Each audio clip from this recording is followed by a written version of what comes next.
ഹരേ കൃഷ്ണ. ഓം അജ്ഞാനതിമിരാന്ധസ്യ ജ്ഞാനാഞ്ജനശലാകയാ ചക്ഷുരുന്മീലിതം യേന തസ്മൈ ശ്രീഗുരവേ നമഃ. ശ്രീചൈതന്യമനോഭീഷ്ടം സ്ഥാപിതം യേന ഭൂതലേ സ്വയം രൂപ കഥാ മഹ്യം ദദാതി സ്വപദാന്തികം വന്ദേഹം ശ്രീഗുരോ ശ്രീയുതപദകമലം ശ്രീഗുരും വൈഷ്ണവാം ച ശ്രീരൂപം സാഗ്രജാതം സഗണരഘുനാഥാതീതം തം സജീവം സാദ്വൈതം സാവധൂതം പരിജനസഹിതം ശ്രീകൃഷ്ണചൈതന്യദേവം ശ്രീരാധാകൃഷ്ണപാദാൻ സഗണലളിതാ ശ്രീവിശാഖാനിധംശ്ച. ഹേ കൃഷ്ണ കരുണാ സിന്ധോ ദീനബന്ധോ ജഗത്പതി ഗോപേശ ഗോപികാ കാന്ത രാധാ കാന്ത നമോസ്തുതേ തപ്ത കാഞ്ചന ഗൗരാംഗി രാധേ വൃന്ദാവനീശ്വരി വൃഷഭാനുസുതേ ദേവി പ്രണമാമി ഹരിപ്രിയേ.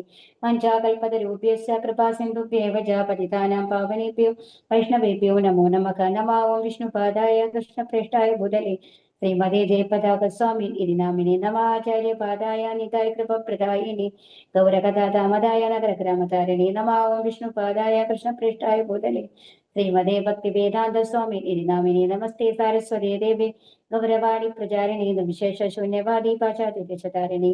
ജയോ നാരായണം നമസ്കൃഭ്യാം നരം ചൈവ നരോത്തമം ദേവീം സരസ്വതീം വ്യാസം തതോ ജയമുദീരയേത്.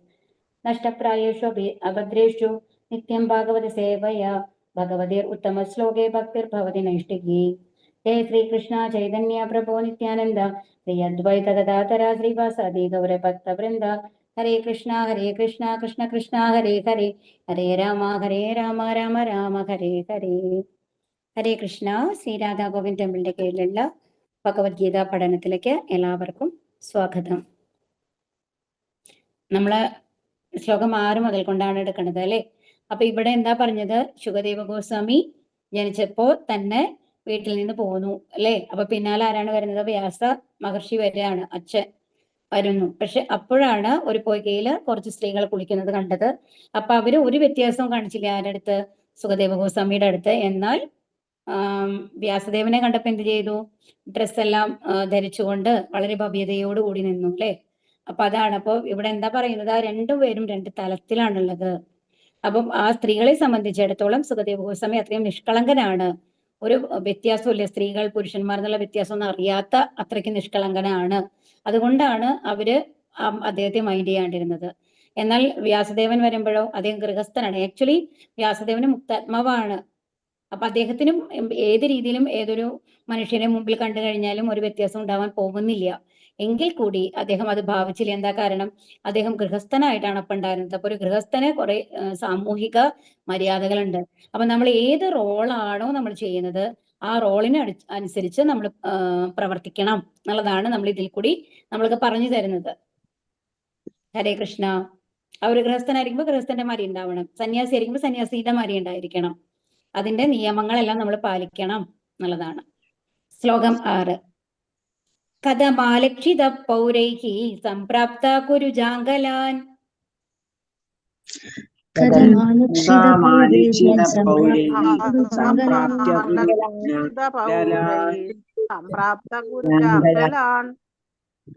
ഉന്മത്തമുഖ ജഡവത് വിചരൻ ഗജസാഹ്വയേ.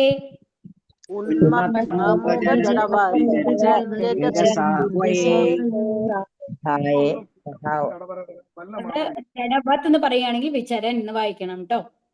അങ്ങനെയാണ് വായിക്കണം. അല്ലെങ്കിൽ ഒരുമിച്ച് ഉന്മത്തമുഖ ജഡവത് വിചരൻ ഗജസാഹ്വയേ അങ്ങനെ വായിക്കണം. കഥം എങ്ങനെ? ആലക്ഷിത തിരിച്ചറിഞ്ഞു, പൗരൈഹി പൗരന്മാരാൽ, സംപ്രാപ്ത എത്തിച്ചേരുക, കുരുജാങ്കലാൻ കുരുജാങ്കല പ്രവിശ്യകൾ, ഉന്മത്ത ഉന്മത്തൻ, മൂക മൂകൻ, ജഡവത് മുരടിച്ച, വിചരൻ ചുറ്റിത്തിരിയുക, ഗജസാഹ്വയെ ഹസ്തിനാപുരം വിവർത്തനം. ശൈലപ്രഭാത് കി ജയ്.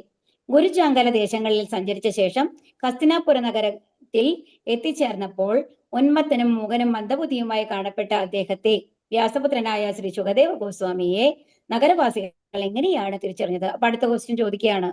ആര്? ശൗനകാദി ഋഷികള് എന്താ ചോദിക്കുന്നത്? ഗുരുജാങ്കല. ഇപ്പോ ശരിയാണ്, ഇപ്പൊ എന്ത് പറഞ്ഞു?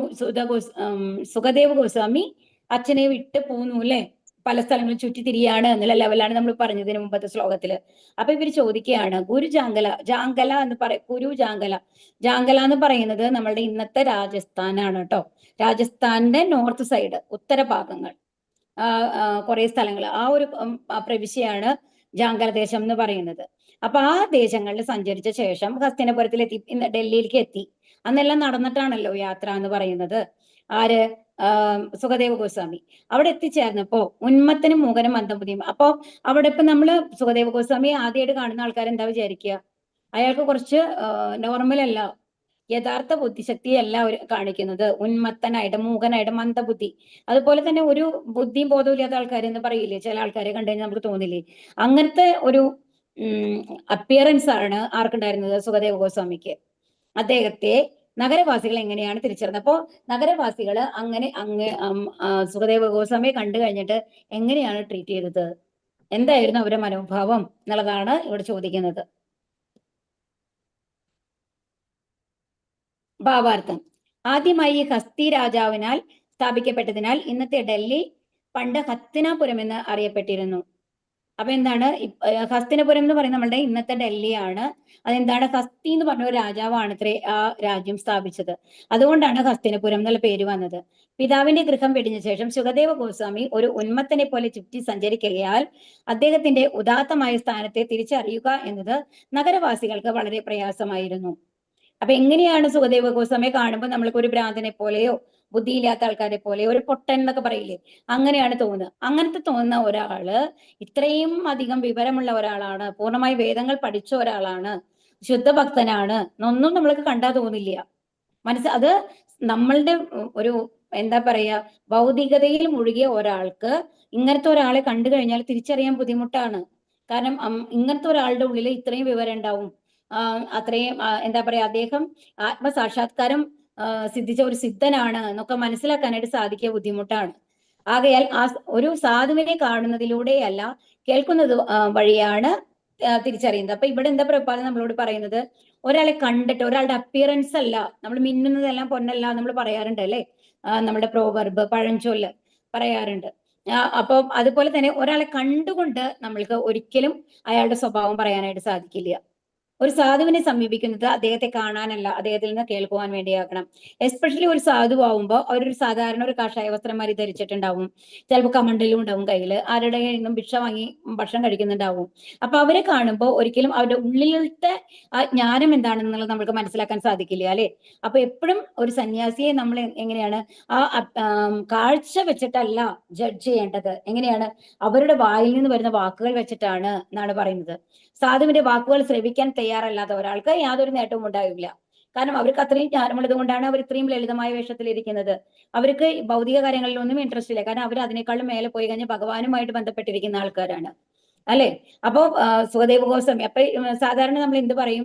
ഒരാള് ഇപ്പൊ ഒരാളുടെ ഡ്രസ്സ് വെച്ചിട്ട് ഒരിക്കലും ഒരാളെ നമുക്ക് ജഡ്ജ് ചെയ്യാൻ പറ്റില്ല. എന്താ കാരണം?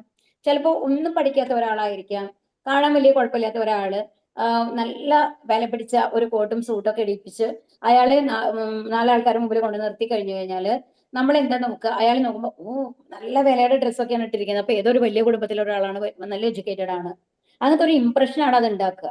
എന്നാൽ അതേ സമയം തന്നെ എത്ര പഠിച്ച വിവരമുള്ള ഒരാളാണെങ്കിലും വളരെ ലളിതമായ ഒരു വേഷത്തോട് കൂടിയിട്ട് ഒരു സാധാരണ മുണ്ടും ഒരു സാധാരണ ഒരു കോട്ടൺ ഷർട്ടൊക്കെ ഇട്ട് കഴിഞ്ഞ് കഴിഞ്ഞിട്ട് വേണമെങ്കിൽ ഒരു തോർത്തോ എന്തെങ്കിലുമൊക്കെ തോളിലിട്ടിട്ട് വരികയാണെന്നുണ്ടെങ്കിൽ അയാൾ നമ്മൾ എങ്ങനെയാ കാണുക?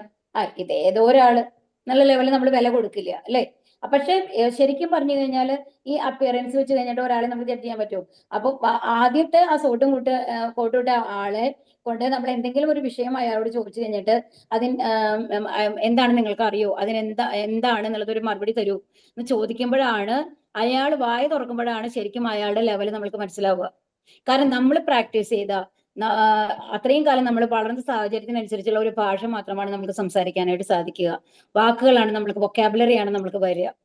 അപ്പോഴാണ് നമ്മൾക്ക് കറക്റ്റ് ആയിട്ട് മനസ്സിലാവുക എന്തെന്ന്, ഈ ആള് ഏത് ലെവലിലുള്ളതാണ്, അതുപോലെ മറ്റൊരാളോട് ചെയ്യുമ്പോൾ ആ ആള് ഏത് ലെവലിലുള്ളതാണ്.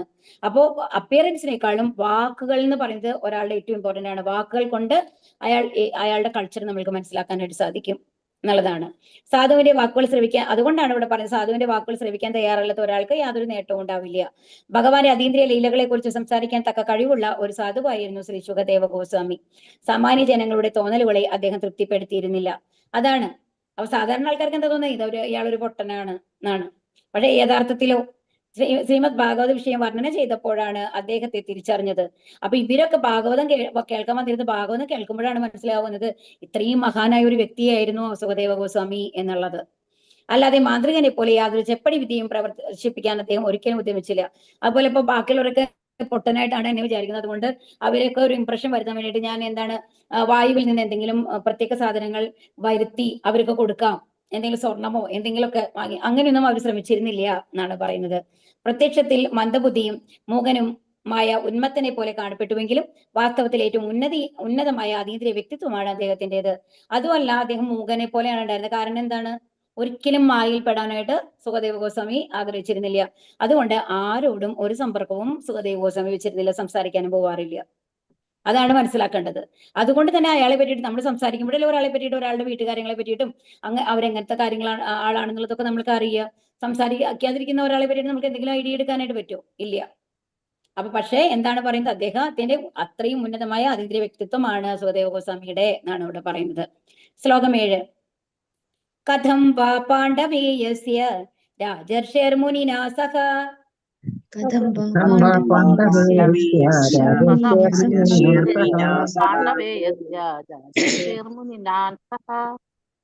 സംവാദ സമഭൂതാത യത്രൈഷാ സാത്വതി ശ്രുതിഃ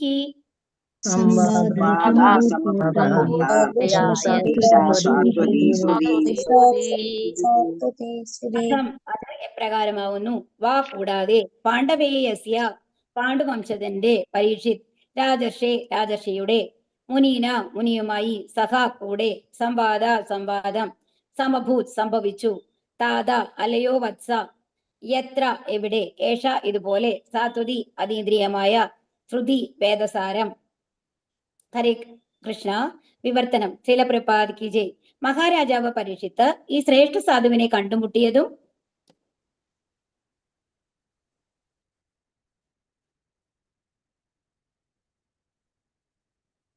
അങ്ങനെ ശ്രേഷ്ഠമായ ഈ അതീന്ദ്രിയ വേദസാരം പരീക്ഷത്തിനോട് അദ്ദേഹം സമ്പാദിക്കുക സാധ്യമായതും എങ്ങനെയാണ് സംഭവിച്ചത്? അപ്പൊ ഇതിൽ നമ്മൾ ഭാവാർത്ഥത്തിലാണ് കേട്ടോ ഈ എക്സ്പ്ലനേഷൻ ഒക്കെ തന്നത്. ശരിക്കും ആദ്യത്തെ ചോദ്യം എന്തായിരുന്നു?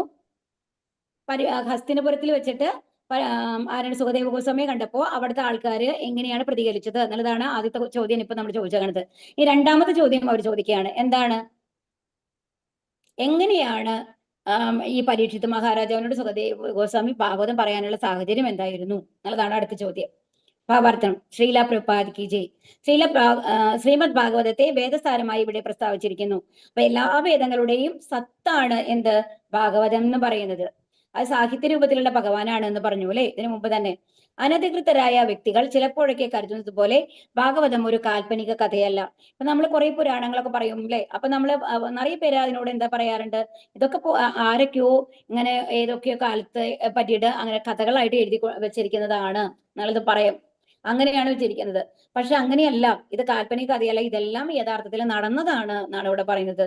ശുഖസംഹിത അഥവാ ശ്രേഷ്ഠ മുക്താത്മാവായ ശ്രീ ശുഖദേവ ഗോസ്വാമിയാൽ വർണ്ണനം ചെയ്യപ്പെട്ട വേദസ്തുതി ഗീതം എന്നും ശ്രീമദ് ഭാഗവതം വിശേഷിപ്പിക്കപ്പെടുന്നു. അപ്പൊ എന്താണ് ശ്രീമദ് ഭാഗവതത്തിന് പറയുന്ന വേറെ പേരാണ് എന്തെന്ന്, വേദസ്തുതി ഗീതം. അപ്പൊ അതായത് വേദങ്ങളെ സ്തുതിച്ചുകൊണ്ടുള്ള ഗീതം, അതായത് വേദങ്ങളുടെ സത്തെല്ലാം എടുത്തുകൊണ്ട് കാച്ചി കുറുക്കി നമ്മൾക്ക് തരികയാണ് അത്. അപ്പം അത് ആരാണ് അത് വർണ്ണിച്ചത്? ശുഖദേവ ഗോസ്വാമിയാണ് അല്ലെ, ശ്രേഷ്ഠ മുക്താത്മാവാണ്. ശുഖദേവ ഗോസ്വാമിയുടെ പ്രത്യേകത എന്താണ്? തത്തയാണ്. ആരാണ്? രാധാദേവിയുടെ. അതുകൊണ്ട് തന്നെ അത്രയും മധുരമായിരിക്കും അല്ലെ ആ സൗണ്ട്. ആൻഡ് രണ്ടാമത്തെ കാര്യം, രണ്ട് തരത്തിൽ നമുക്ക് ഇതിനെ പറയാം കേട്ടോ. ഒന്നെന്ന് പറയുന്നത് തത്തയാവുമ്പോ എന്താണ്, ഒരാൾ പറയുന്നത് അത് അതേപടി റിപ്പീറ്റ് ചെയ്യാനായിട്ട് അവർക്ക് സാധിക്കും. ഒരിക്കലും അതിലൊരു വ്യത്യാസം വരുത്താണ്ട് എക്സാക്ട്ലി സെയിം ആയിട്ട് അത് തന്നെ പറയാം. അപ്പൊ വ്യാസദേവൻ എന്താണോ പറഞ്ഞത് അത് മുഴുവൻ അതേപോലെ ശുഖദേവ ഗോസ്വാമി ആർക്ക് പറഞ്ഞു കൊടുക്കാണ്? പരീക്ഷിത് മഹാരാജാവിന് പറഞ്ഞു കൊടുക്കാണ്. അത് തത്തയുടെ ഒരു കഴിവാണ് അല്ലെ. അതുപോലെ തന്നെ രണ്ടാമത് കാര്യം എന്താണെന്നുണ്ടെങ്കിൽ അത് അങ്ങനെ ബൈഹാർട്ട് ചെയ്ത് പറയല്ല ചെയ്തത്. എന്താണ്, അതിനെ മനസ്സിലാക്കി അതിന്റെ അർത്ഥം മനസ്സിലാക്കിപ്പിച്ചു കൊടുക്കുകയാണ് ചെയ്തത്. ആര്? സുഖദേവ ഗോസ്വാമി. അപ്പൊ നമ്മൾ എപ്പോഴും എന്ത് പഠിക്കുകയാണെന്നുണ്ടെങ്കിലും എന്താണ്, അതിനെ ഉൾക്കൊള്ളണം. അതിന്റെ സ്ഥാനം എന്ത്, അതിന്റെ ഉള്ളിൽ പറഞ്ഞിട്ടുള്ള മീനിങ് എന്താണ്, ഇന്നർ മീനിങ് എന്താണെന്നുള്ളത് നമ്മൾ ഉൾക്കൊള്ളണം. അപ്പൊ അങ്ങനെയാണ് ശുഖദേവ ഗോസ്വാമി പറഞ്ഞു കൊടുത്തത്. ശ്ലോകം 8. സഗോദോഹന മാത്രം ഹി ഗൃഹേഷു ഗൃഹമേധിന സഗോദോഹനമാത്രം ഹി ഗൃഹേഷു ഗൃഹേഷു ഗൃഹമേദിനാം പൂർവം തദാശ്രമം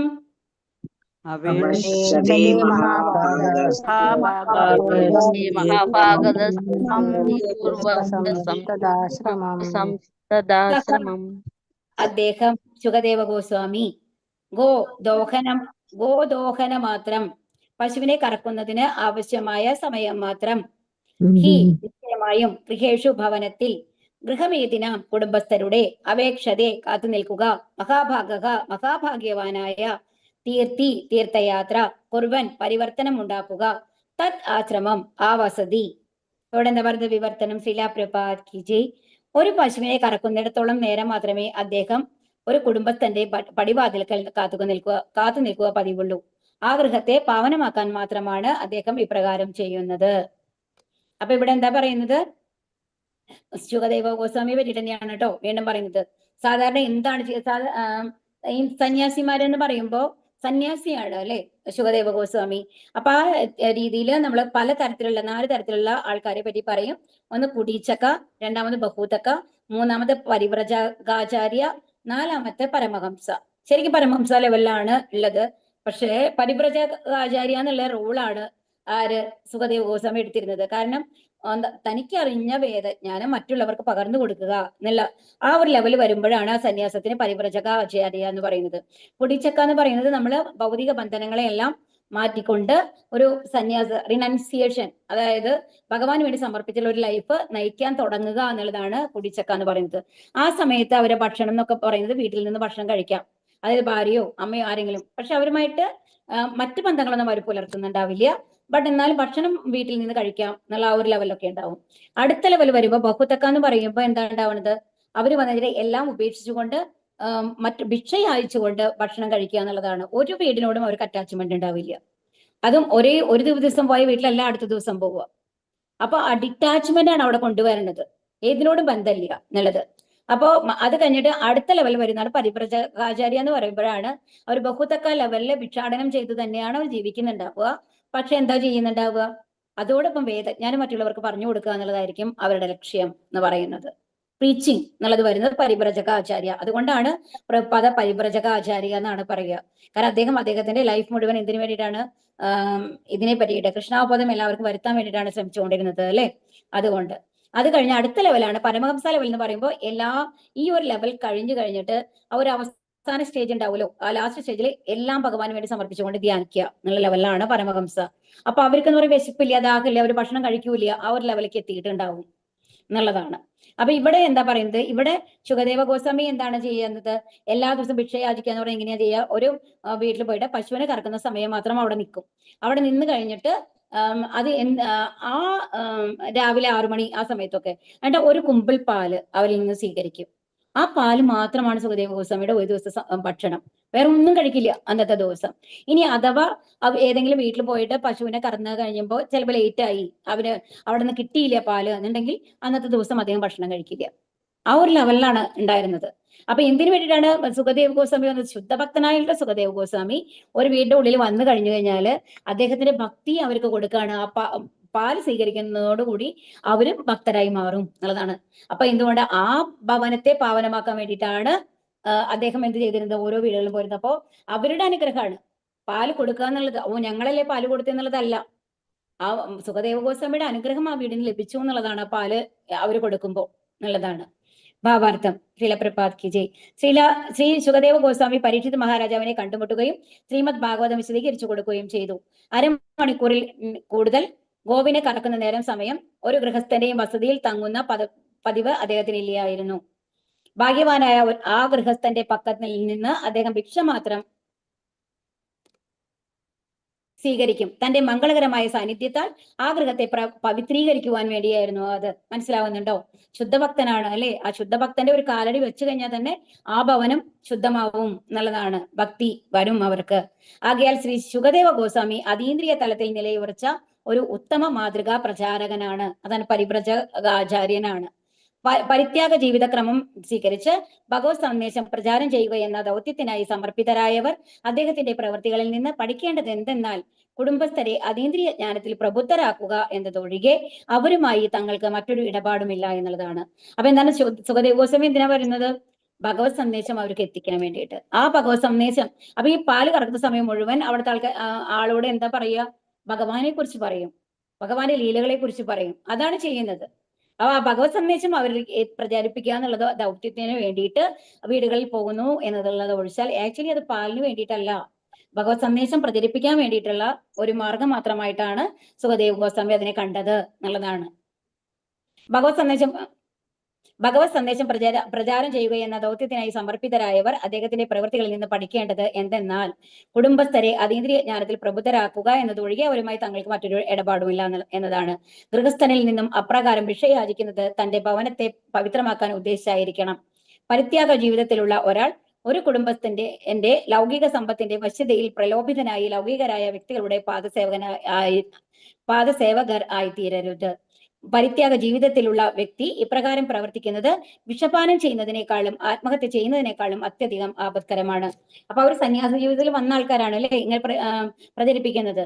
അപ്പൊ അവർക്ക് ഒരിക്കലും ഏതെങ്കിലും നല്ല വസതിയുള്ള ഒരു വീടാണ്, ആ വീടിന്റെ മനോഹാരിത കണ്ടിട്ടോ അതിന്റെ ഇന്റീരിയർ ഡെക്കറേഷൻ കണ്ടു കഴിഞ്ഞിട്ടോ ഒന്നും അവർ ആകർഷിതരാവരുത്, അവർ ധനത്തിൽ ആകർഷിതരാവരുത് എന്നാണ് പറയുന്നത്.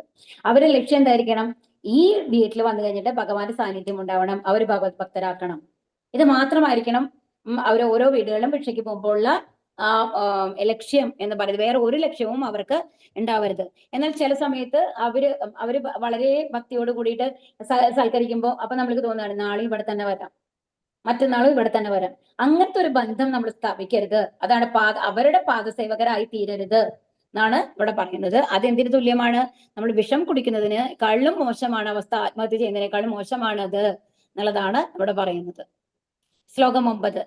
അഭിമന്യു സുതം സൂത പ്രാഹുർഭാഗവതോത്തമം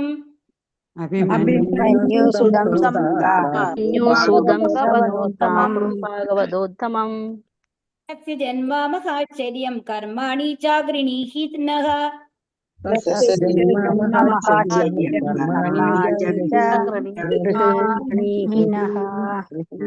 അഭിമന്യുസുതം, അഭിമന്യുവിന്റെ പുത്രൻ. സൂത അല്ലയോ സൂതഹ. പ്രാഹുഹു പറയപ്പെടുന്നു. ഭാഗവത ഉത്തമം ഒന്നാന്തരം ഭഗവത് ഭക്തൻ. തസ്യ അദ്ദേഹത്തിന്റെ ജന്മം മഹാ ആശ്ചര്യമാകുന്നു. കർമാണി കർമ്മങ്ങൾ ച ഗൃണീഹി ദയവായി വിവരിച്ചാലും നഹ ഞങ്ങളോട്. വിവർത്തനം. ശ്രീല പ്രഭുപാദ് കി ജയ്. പരീക്ഷിത് മഹാരാജാവ് ഭഗവാന്റെ ശ്രേഷ്ഠനായ ഉത്തമ ഭക്തനാണെന്നും അദ്ദേഹത്തിന്റെ ജന്മകർമ്മങ്ങളൊക്കെ അത്ഭുതകരമാണെന്നും വിശേഷിപ്പിക്കപ്പെടുന്നു. അദ്ദേഹത്തെ കുറിച്ച് ദയവായി പറഞ്ഞു തന്നാലും. ഇപ്പൊ മൂന്നാമത്തെ ക്വസ്റ്റ്യൻ ആണ് കേട്ടോ. ആദ്യത്തെ ക്വസ്റ്റ്യൻ എന്തായിരുന്നു? സുഖദേവ ഗോസ്വാമിയെ പറ്റിയിട്ട് ഹസ്തിനപുരത്തിലെ ആൾക്കാർ എന്താണ് വിചാരിച്ചത്. രണ്ടാമത്തത് എന്താ പറയുന്നത്? പരീക്ഷിത് മഹാരാജാവിന്റെ അടുത്ത് വന്നിട്ട് സുഖദേവ ഗോസ്വാമി ഭാഗവതം പറഞ്ഞത് എങ്ങനെയാണ് അവിടെ എത്തിപ്പെട്ടത്, എന്താണ് അതിന് കാരണം. ഇനി മൂന്നാമത്തെ ചോദ്യം എന്താണ് ഇപ്പൊ ചോദിക്കുന്നത്? പരീക്ഷിത് മഹാരാജാവിന്റെ ഭഗവാനായ ശ്രേഷ്ഠനായ ഉത്തമ ഭക്തനാണ് അല്ലെ. പരീക്ഷിത് മഹാരാജാവ് ഉത്തമ ഭക്തനാണ്, അദ്ദേഹത്തിന് ജന്മകർമ്മങ്ങളൊക്കെ അത്ഭുതകരാണെന്ന് വിശേഷിപ്പിക്കപ്പെടുന്നുണ്ട്. അദ്ദേഹത്തെ കുറിച്ച് പരീക്ഷിത് മഹാരാജാവിനെ കുറിച്ച് ഞങ്ങൾക്ക് പറഞ്ഞു തരണം എന്ന് പറയുകയാണ്. ഇതിനു മുമ്പ് സുഖദേവ ഗോസ്വാമിയെ പറ്റിയിട്ട് ചോദിച്ചു, അതിനുശേഷം പരീക്ഷിത് മഹാരാജാവിനെ കുറിച്ച് പറഞ്ഞു തരൂ എന്ന് പറയുകയാണ് മഹർഷിമാര്. സോറി.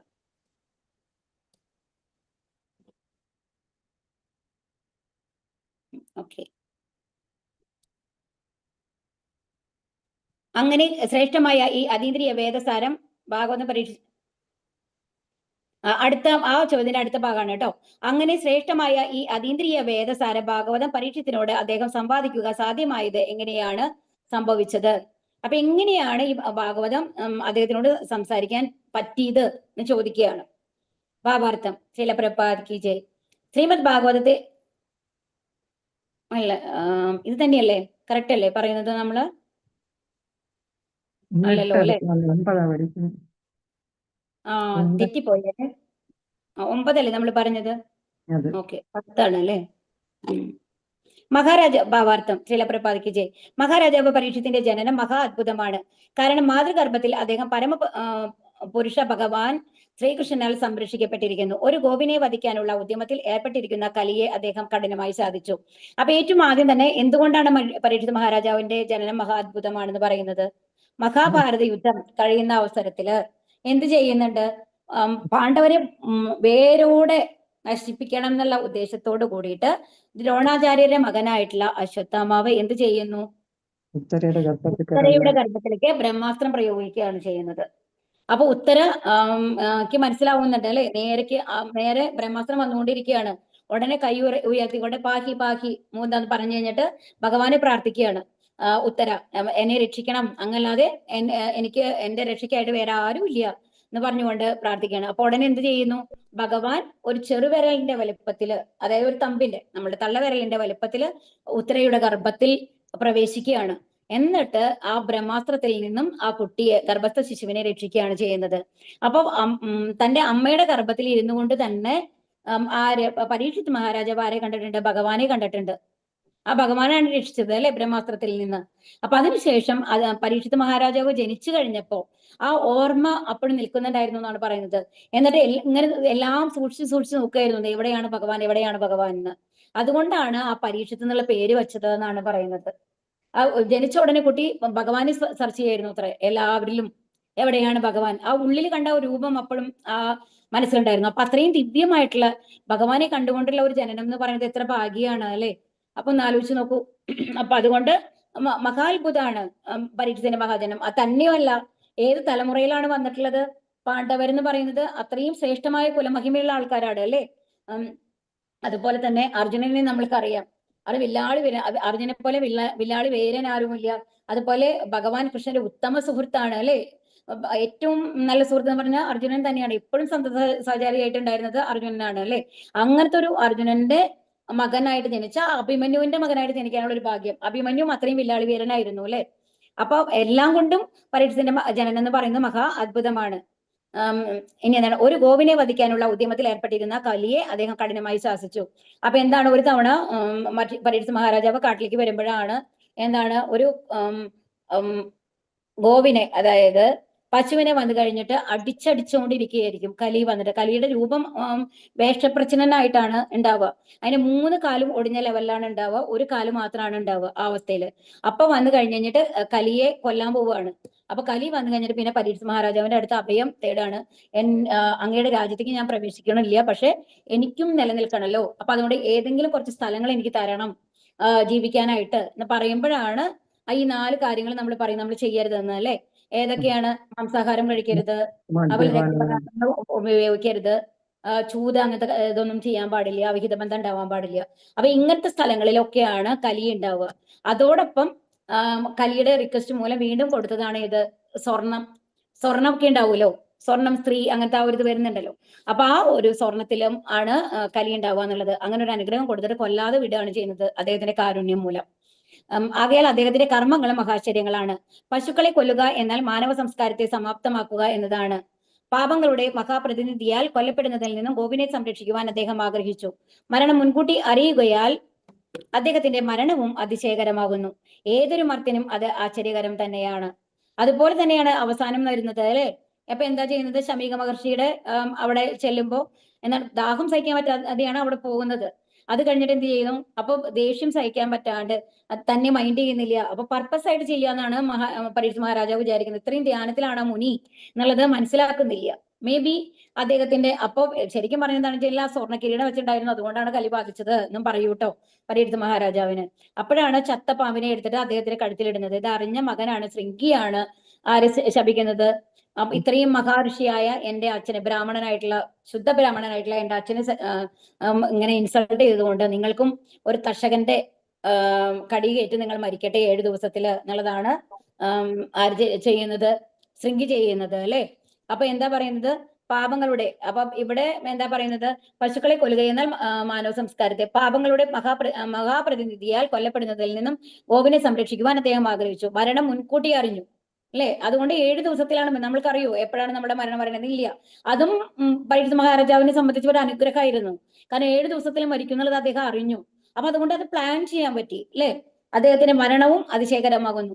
ഏതൊരു മർത്തിനും അത് ആശ്ചര്യകരം തന്നെയാണ്. ആകയാൽ ഗംഗാ നദീ തീരത്ത് ഉപവിഷ്ടനായി ഭഗവാന്റെ അതീന്ദ്രിയ ലീലകൾ ശ്രവിച്ചുകൊണ്ട് അദ്ദേഹം സ്വയം മരണം വരിക്കാൻ സന്നദ്ധനായി. അദ്ദേഹം റിഗ്രറ്റ് ആണ്, ഞാൻ എങ്ങനെ എന്നെ കൊണ്ട് അത് സാധിച്ചു, ഞാനൊരു രാജാവല്ലേ, എല്ലാ രാജ്യങ്ങളെയും സംരക്ഷിക്കേണ്ട ഞാൻ, എനിക്കൊരു ദാഹമുണ്ടെന്ന് പറഞ്ഞു കഴിഞ്ഞിട്ട് ഇത്രയും വലിയ മഹർഷിയെ ഞാൻ ഇൻസൾട്ട് ചെയ്തു എന്ന് പറഞ്ഞ ആ ഒരു കുറ്റബോധം അദ്ദേഹത്തിന് താങ്ങാൻ പറ്റുന്നുണ്ടായിരുന്നില്ല. അപ്പോഴാണ് അറിയുന്നത് ഇങ്ങനെ ഒരു ശാപം കിട്ടിയിട്ടുണ്ടെന്ന്. അത് പൂർണ്ണ മനസ്സോടുകൂടി സ്വീകരിച്ചുകൊണ്ട് എല്ലാം തന്റെ അനന്തരാവകാശികളെ ഏൽപ്പിച്ചുകൊണ്ട് അദ്ദേഹം ഗംഗാതീരത്തേക്ക് വരികയാണ് ചെയ്യുന്നത്. അപ്പൊ ഗംഗാതീരത്ത് ഉപവിഷ്ടനായി ധ്യാനത്തിന് ഇരിക്കാൻ, ഭഗവാനെ ധ്യാനിച്ചുകൊണ്ട് ഇരിക്കാൻ ശ്രമിക്കുമ്പോഴാണ് ഇത് കേട്ടറിഞ്ഞ് എല്ലാ മുനിമാരും, അവിടെ പരീക്ഷിത മഹാരാജാവിനാണ് ഇങ്ങനെ സംഭവിച്ചേക്കണത് അല്ലെ. അപ്പൊ ഇത് അറിഞ്ഞുകൊണ്ട് ഈ ലോകത്തിന്റെ എല്ലാ ഭാഗത്തു നിന്നുള്ള മഹർഷിമാരെല്ലാവരും അവിടെ വന്ന് കൂടി എന്നാണ് പറയുന്നത്. അപ്പോഴാണ് അവിടേക്ക് സുഖദേവ ഗോസ്വാമി വരുന്നത്. അപ്പൊ എന്താണ് തീരുമാനിച്ചത്? ഭാഗവതം കേട്ടുകൊണ്ടിരുന്ന ആ നാളുകളിലൊന്നും അദ്ദേഹം ഭക്ഷണപാനീയങ്ങൾ സ്വീകരിക്കുകയോ ഒരു ക്ഷണം പോലും ഉറങ്ങുകയോ ചെയ്തില്ല. ആകയാൽ അദ്ദേഹത്തെ സംബന്ധിച്ച സർവ്വതും അത്ഭുതകരങ്ങളാണ്. മാത്രവുമല്ല അദ്ദേഹത്തിന്റെ പ്രവൃത്തികൾ ശ്രദ്ധാപൂർവ്വം ശ്രവിക്കുവാൻ യോഗ്യമായവയാകുന്നു. പരീക്ഷിത് മഹാരാജാവിനെ സംബന്ധിച്ച കാര്യങ്ങൾ വിസ്തരിച്ച് ശ്രവിക്കാനുള്ള വാഞ്ച ഇവിടെ പ്രകടിപ്പിച്ചിരിക്കുന്നു. അപ്പൊ ഇവിടെ നമ്മൾ എന്താ മനസ്സിലാക്കേണ്ടത്?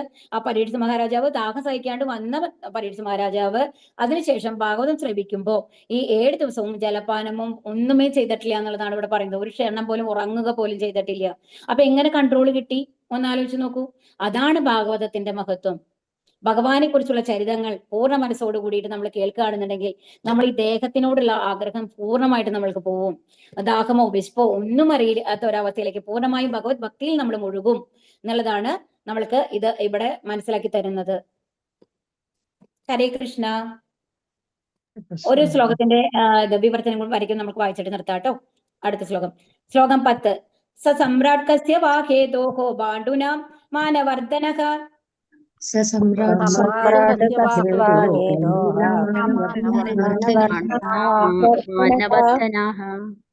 പ്രായോ ഭവിഷ്ടോ ഗംഗായാം അനാദൃത്യാധിരാട് ശ്രിയം